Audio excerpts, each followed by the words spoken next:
Steve Harvey was halfway through a joke when the 6-year-old boy beside him tugged gently on his sleeve. Steve stopped. The audience was still laughing. The little boy wasn't. His name was Caleb. He wore a small blue jacket, white sneakers, and glasses that kept sliding down his nose. Steve bent toward him. "What's wrong, little man?" Caleb pushed his glasses back up.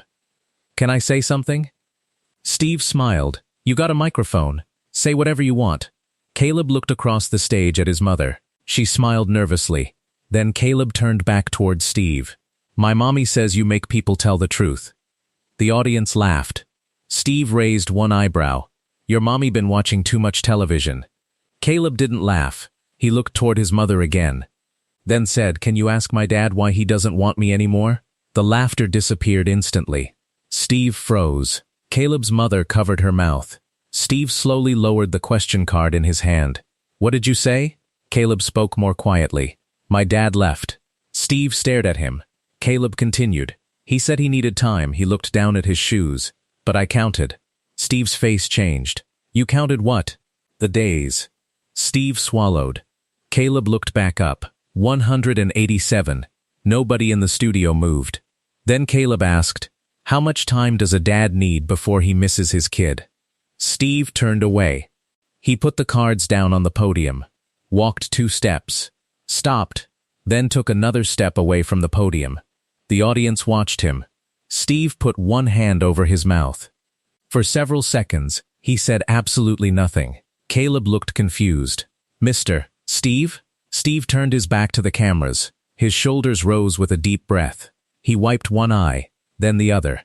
The band remained silent. Finally, Steve turned around. But instead of returning behind his podium, he walked directly toward Caleb. He crouched in front of him and said, "Listen to me." Caleb stared at him. If a grown man walks away, that does not mean there is something wrong with the child he left behind. Caleb's mother started crying. Steve continued, "You hear me?" Caleb nodded slowly. "None of this is because you weren't good enough." Steve pointed toward Caleb's chest. "You don't ever carry that."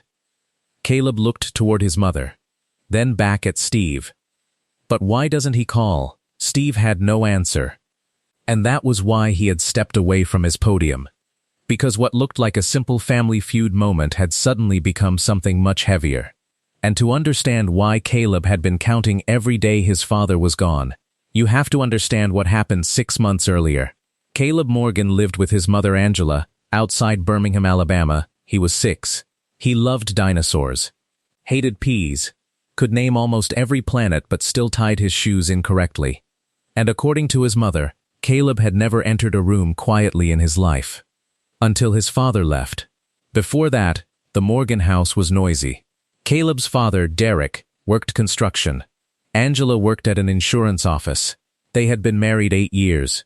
There were arguments, money problems, long workdays.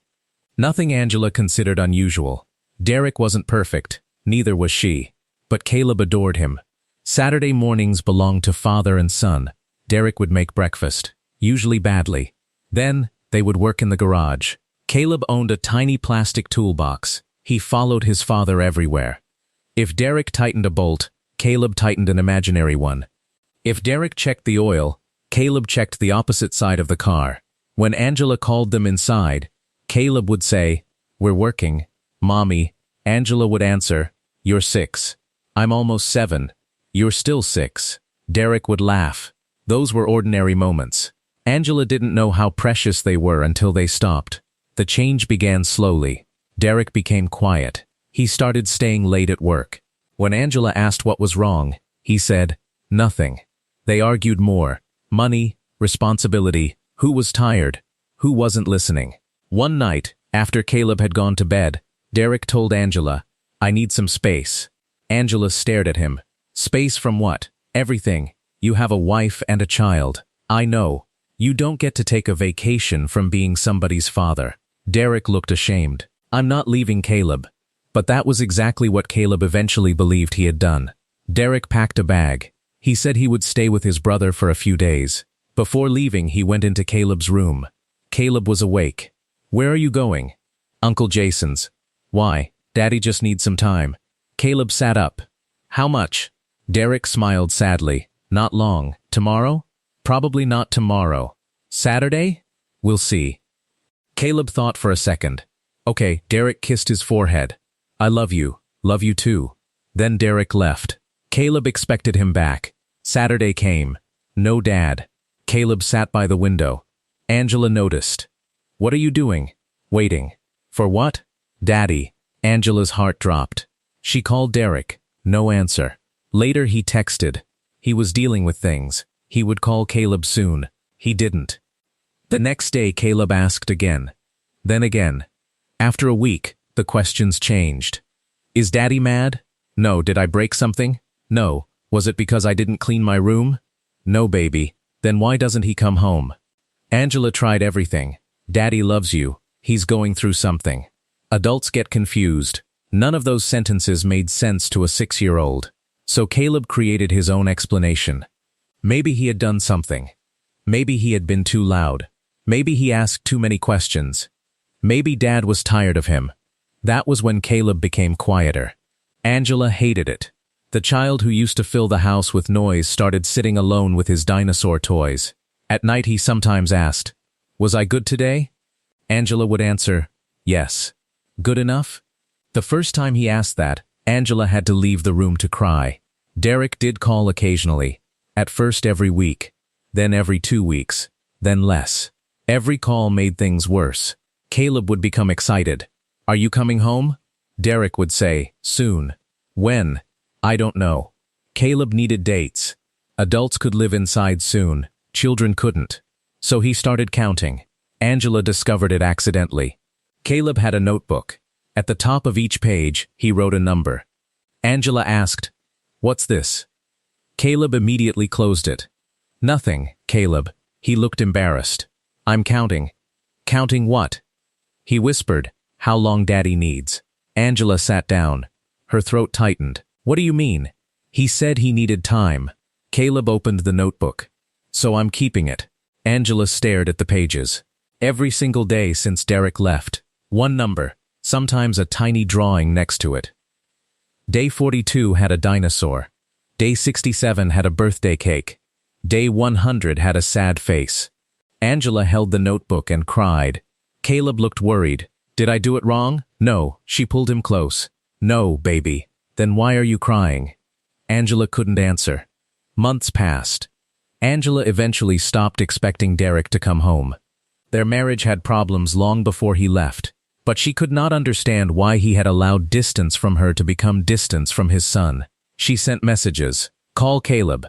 Please, he thinks you don't want him." That message finally got an answer. "That's not true." Angela replied, "Then prove it to him, not me." No response. Then something unexpected happened. Angela's sister had submitted their family for Family Feud months earlier. The call came during one of the hardest weeks of Angela's life. Her first instinct was to decline. Caleb heard her talking on the phone. "Is that Steve Harvey?" Angela stared at him. "How do you know?"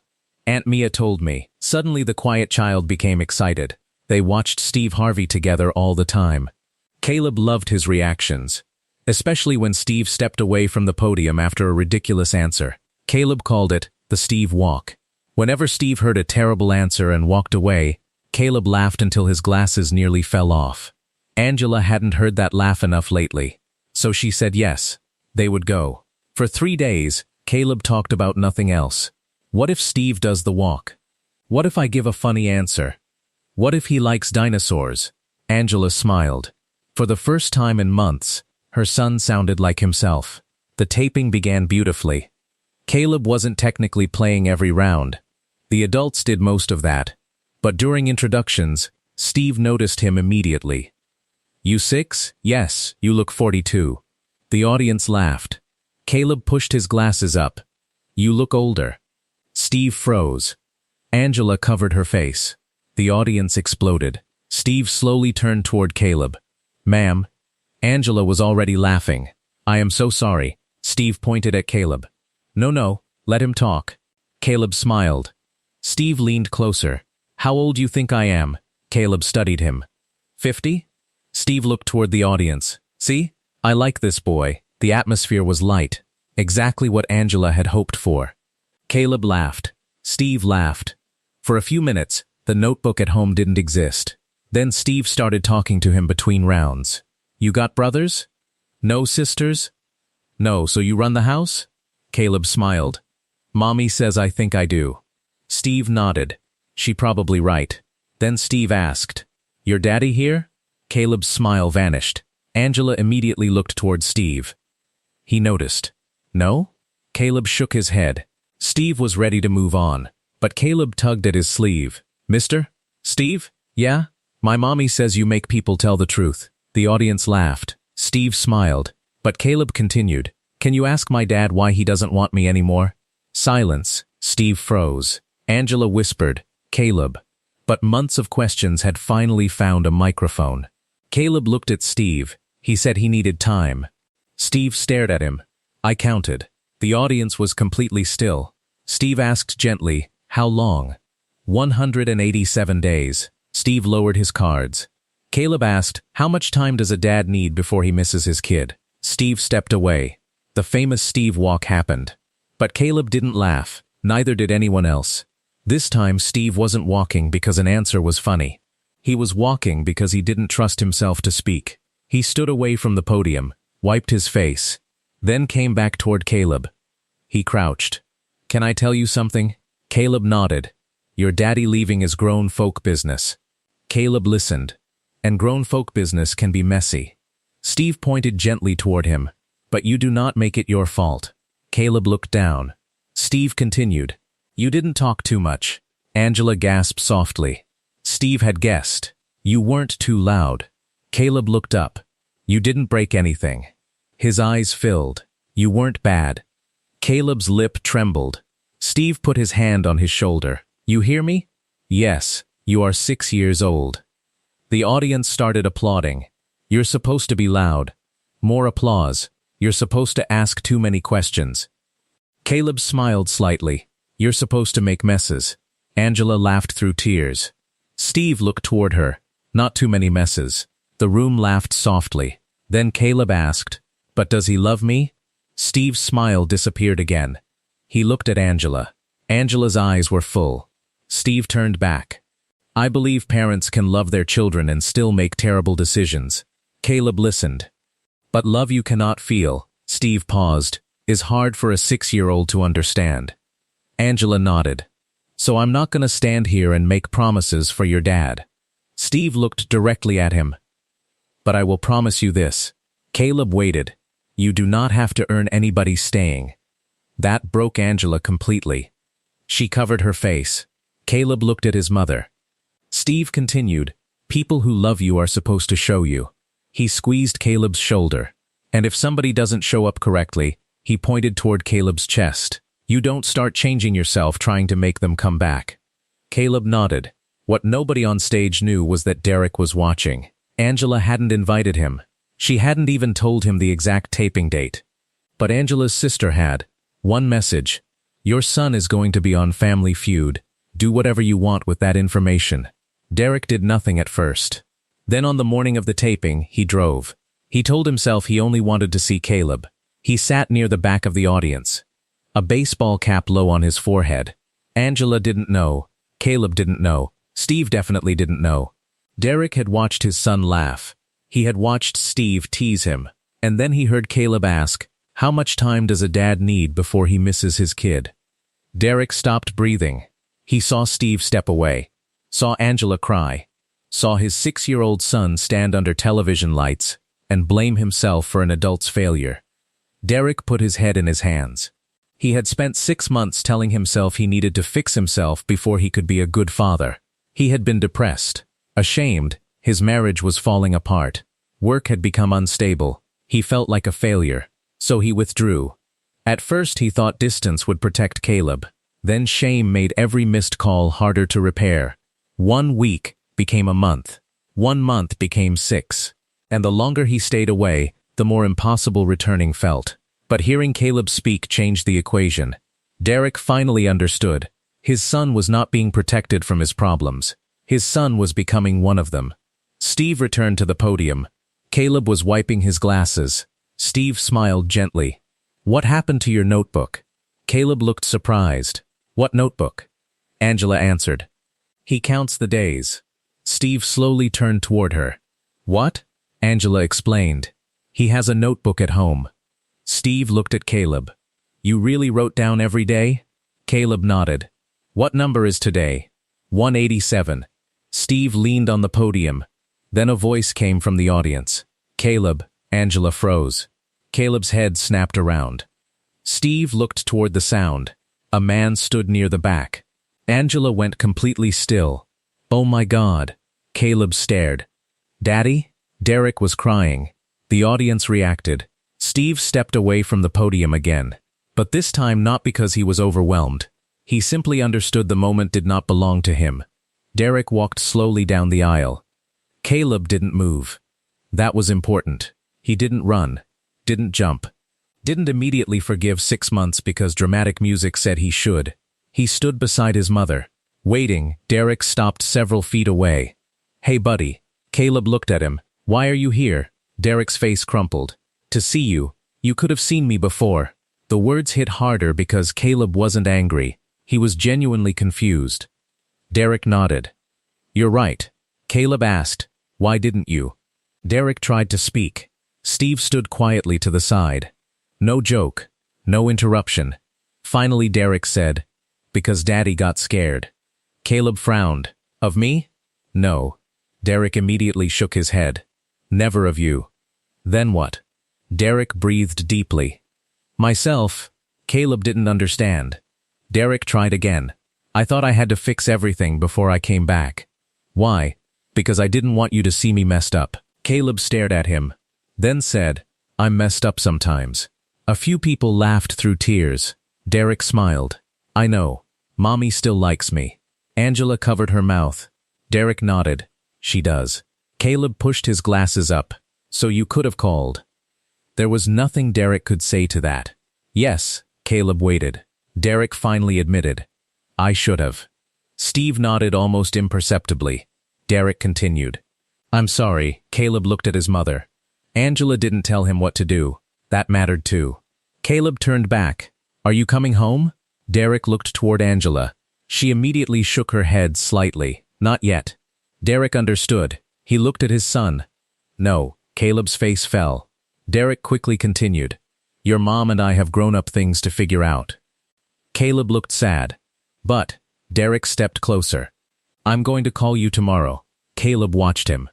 And the day after that. Silence, and Saturday. If Mommy says it's okay, I want to take you for pancakes. Caleb glanced at Angela. She hesitated. Then nodded. Caleb looked at his father.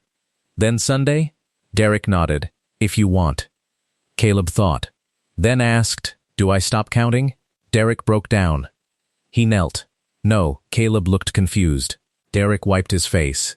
You can keep counting. Why? Start over. Caleb waited. Derek said, count the days I show up.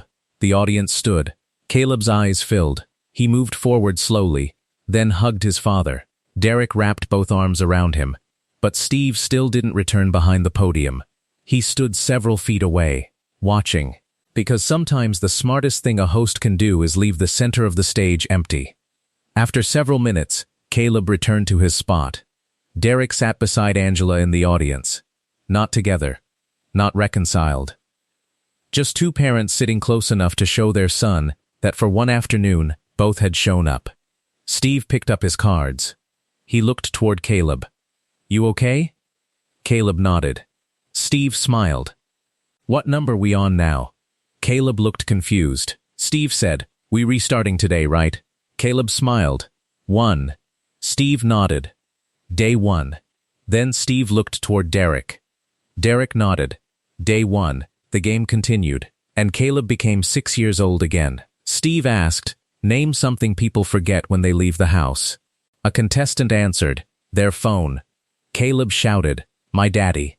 The entire room froze for half a second. Then Caleb laughed. Derek laughed. Angela laughed. Steve stared at Caleb. Boy, Caleb grinned. Steve stepped away from the podium. This time the whole studio exploded with laughter. Caleb pointed, the Steve walk. Steve turned around.